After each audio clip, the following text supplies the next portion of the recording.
রাজকন্যার হৃদয় কেড়ে নিলেন রেসিং ড্রাইভার। জাঁকজমকপূর্ণ বিয়ে মালয়েশিয়ায়, রাজকীয় প্রাসাদে নয়। এবার ভালোবাসার গল্পে নতুন অধ্যায় লিখলেন মালয়েশিয়ার পাহাং রাজ পরিবারের রাজকন্যা।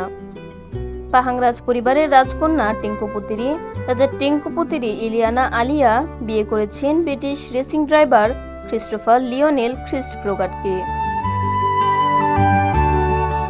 গত 7 আগস্ট কুয়ালালামপুরের সাংগ্রিলা হোটেলে ইসলামী রীতি ও মালয় রাজ পরিবারের ঐতিহ্য মেনে সম্পন্ন হয় তাদের রাজকীয় বিয়ের আনুষ্ঠানিকতা।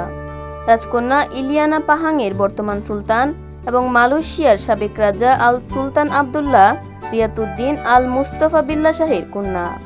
জাঁকজমকপূর্ণ এই আয়োজনে উপস্থিত ছিলেন রাজপরিবারের সদস্য সহ দেশি বিদেশি বিশিষ্ট অতিথিরা। বিয়ের আগে নামাজ আদায় করেন খ্রিস্টফ্রোগাট। এরপর আংটি বদল, উপহার প্রদান, বিশেষ মোনাজাত এবং মালয় সংস্কৃতির ঐতিহ্যবাহী মেরেনজিস প্রথার মাধ্যমে নবদম্পতিকে আশীর্বাদ করা হয়। এদিকে বিয়েতে রাজকন্যা ইলিয়ানার সাজেও ছিল রাজকীয় চমক। বিখ্যাত ডিজাইনার রাধজুয়ান রাধজিউইলের তৈরি বিশেষ গাউনের সঙ্গে তিনি পরেছিলেন পাহাং রাজ পরিবারের ঐতিহ্যবাহী কুইন আজিজাস ডায়মন্ড টিয়ারা।